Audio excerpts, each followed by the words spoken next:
dalam segala suka duka, lika-likunya, jatuh bangunnya, pergulatannya. Ada Tuhan yang selalu menyertai. Ada Tuhan yang besar kuasanya. Ada Tuhan yang betul-betul menunjukkan kasih setianya bagi bangsa ini. Salam damai sejahtera saudara-saudaraku yang terkasih, pencinta firman Tuhan. Berjumpa kembali dengan Bible Learning with Father Joseph. Saudara-saudaraku, bagaimana kabar Anda hari ini? Saya sangat berharap Anda boleh melalui hari-hari Anda bersama Tuhan. Satu persatu masalah-masalah Anda bisa diselesaikan. Romo, benar kata Romo, semakin kita baca firman Tuhan, semakin dekat dengan sabda Tuhan, kayaknya tuh penyertaan Tuhan itu dalam hidup saya tuh semakin berasa, semakin kelihatan. Puji Tuhan. Tapi Romo tunggu dulu, itu di meja Romo kok penuh banget. Apaan sih itu? Kayak orang mau perang aja. Yang pertama yang paling gede ini koper. Nah, saudara-saudara, kemarin saya keliling-keliling ke kota-kota di Indonesia pakai ini. Kemudian ada apa lagi tuh Romo? Ada bekal-bekal, makanan camilan-camilan. Kemarin ada yang kirim dari Solo ini. Makanan-makanan yang bisa menemani kita dalam perjalanan. Kemudian juga ada botol minum. Untuk kalau aus ya tinggal minum. Emang Romo mau pergi lagi? Mau kemana lagi?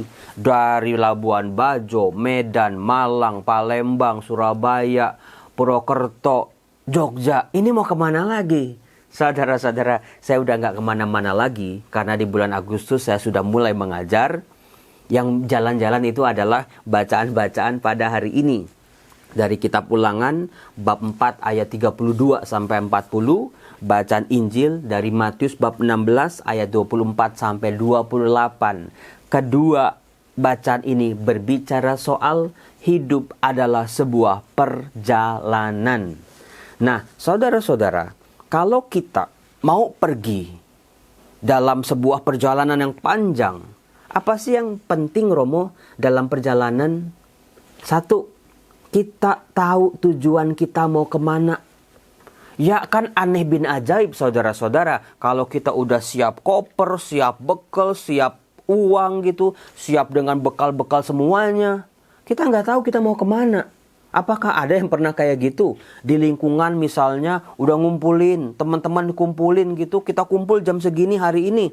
Terus semua udah kumpul. Lalu ditanya kita mau kemana? Nggak tahu. Nah loh, itu bisa jadi gawat saudara-saudara. Yang namanya hidup adalah sebuah perjalanan, kita harus tahu kemana kita mau mengarah. Ajaran Kristiani mengajarkan bahwa akhir dari perjalanan kita yang sekaligus menjadi tujuan kita adalah kebersatuan kita dengan Tuhan. Rumah Bapa. Kita kembali kepada Sang Pencipta kita. Dalam hal ini saya yakin Anda pasti sudah tahu. Tahu sih Romo bahwa tujuan akhir kita adalah surga. Tapi kalau ditanya udah siap apa belum? Ya masih geleng-geleng. Masih mikir-mikir. Dosanya masih banyak Romo. Masih banyak yang harus diperbaiki dari diri saya misalnya. Kemudian juga yang paling penting selain tahu tujuan adalah kita tahu arahnya. Tujuannya ke sana, tahu. Tapi arahnya lewat mana kita nggak tahu. Mau pakai apa? Mau pakai pesawat, mau pakai kapal laut, mau pakai travel, mau pakai Gojek, mau pakai jalan kaki, mau pakai sepeda, mau pakai motor.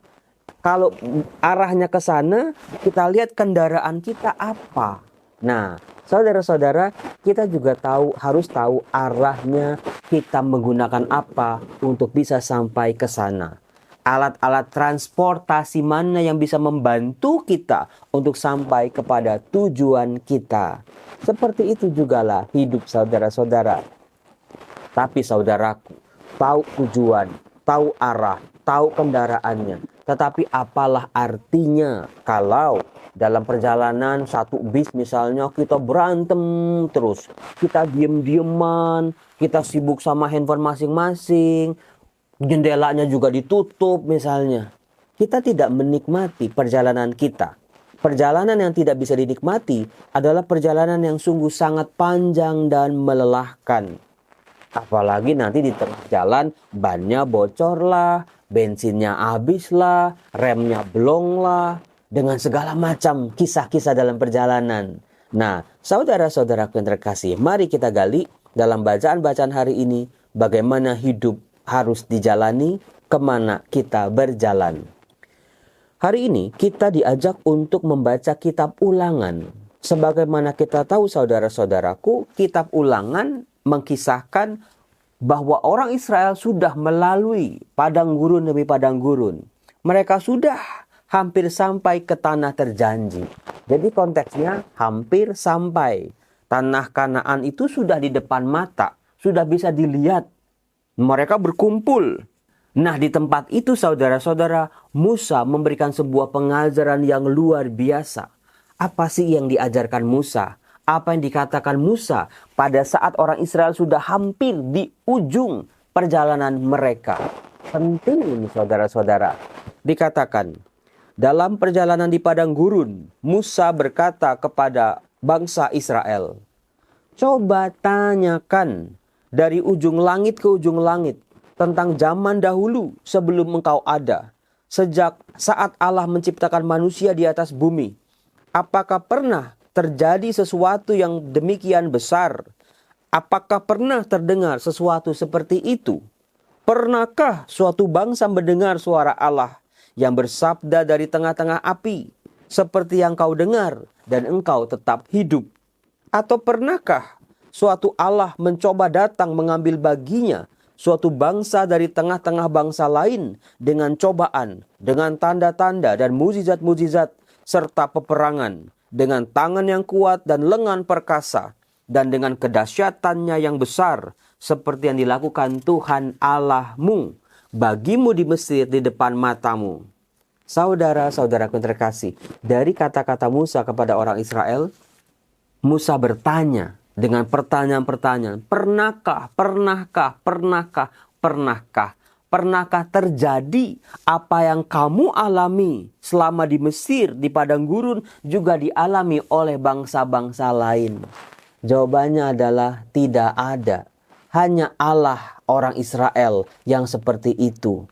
Hanya Allah dan bangsa Israel yang mengalami kedahsyatan-kedahsyatan seperti itu. Yang dilakukan oleh Musa pada saat itu adalah mengajak seluruh orang Israel.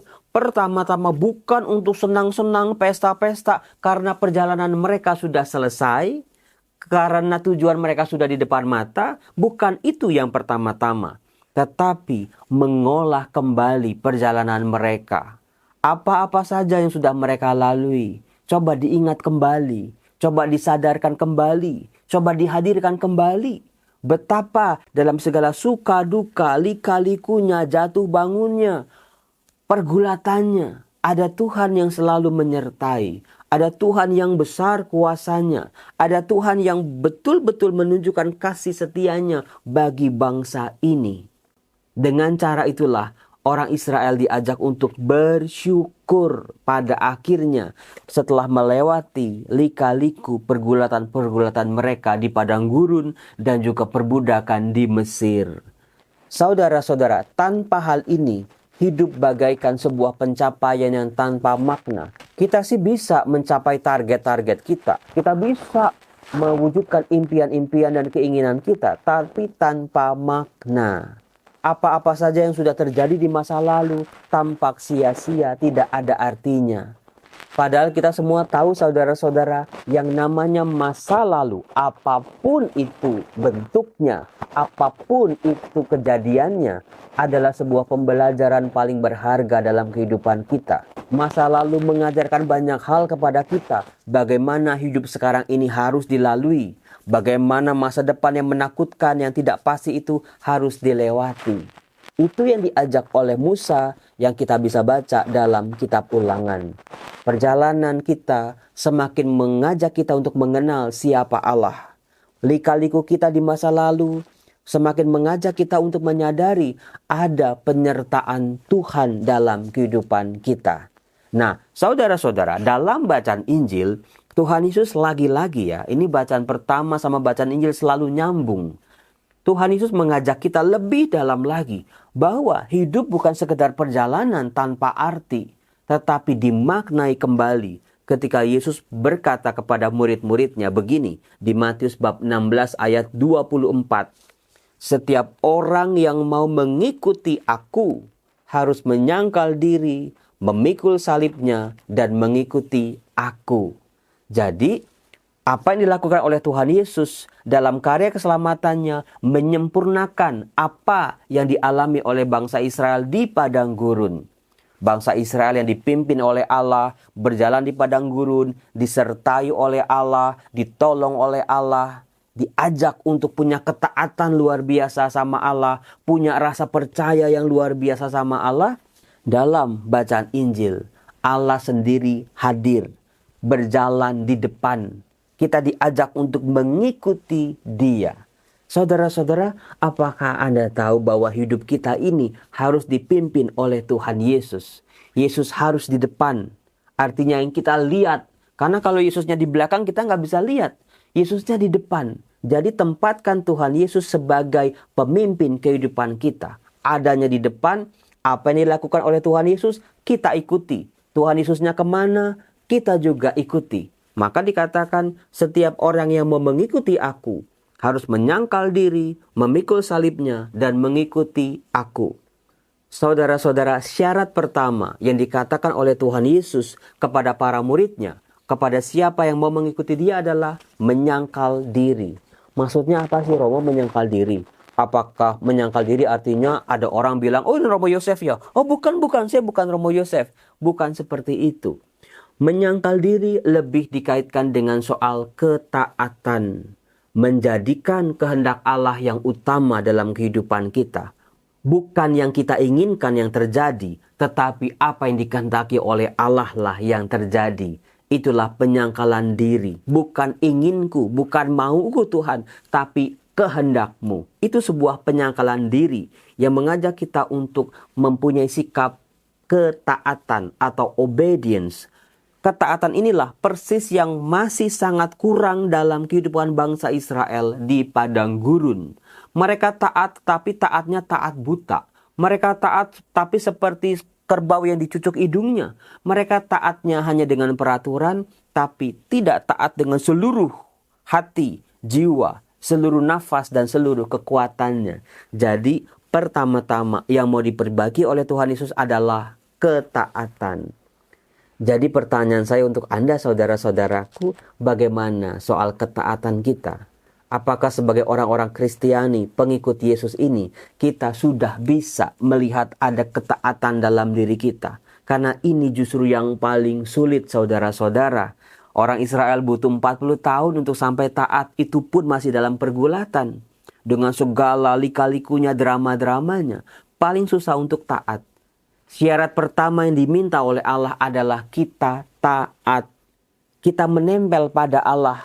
Nempel sih nempel Romo, tapi mudah lepas. Kalau ada gajulukan, kalau ada masalah, kalau ada kesulitan, mudah lepas. Nah dengan ketaatan, Tuhan bukan keinginanku, bukan harapanku, tapi kehendak-Mu yang terbaik terjadi dalam diriku.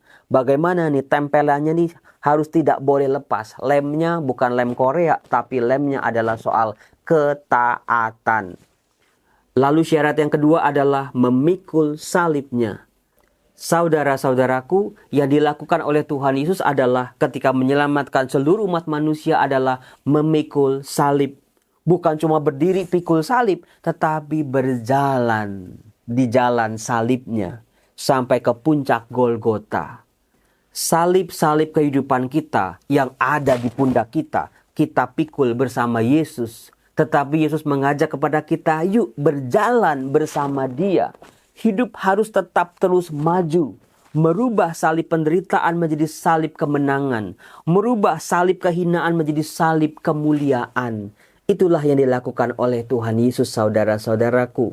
Saya betul-betul berharap Anda semua, penonton video Bible Learning, pembaca firman Tuhan menyadari, iya ya, hidup itu sebuah perjalanan. Aku sudah berjalan sampai sejauh mana?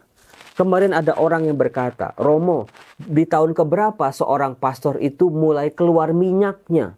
Saya pikir minyak apa? Minyak di wajah gitu. Ternyata seperti kelapa. Kalau kelapa muda itu nggak bakal bisa keluar minyak. Hanya kelapa yang sudah tua yang bisa mengeluarkan minyak. Nah, dalam perjalanan kita sudah ada minyaknya belum? Yang bisa berguna untuk banyak orang. Minyak yang mendatangkan kebaikan, bahkan bisa menjadi obat. Bisa digunakan dengan berbagai macam kesempatan. Saudara-saudara, sudahkah perjalananmu ada sukacita, kebersamaan, tahu tujuan, tahu arah, tahu bagaimana cara ke sana? Itulah hidup kita bersama Tuhan. Tuhan Yesus, terima kasih Engkau selalu menemani aku dalam perjalananku. Terima kasih Kau selalu menopang aku ketika aku gontai dan hampir jatuh. Terima kasih karena Engkau selalu mengangkat aku kembali saat-saat terberat dalam kehidupanku, saat aku terpuruk penuh dengan kehinaan.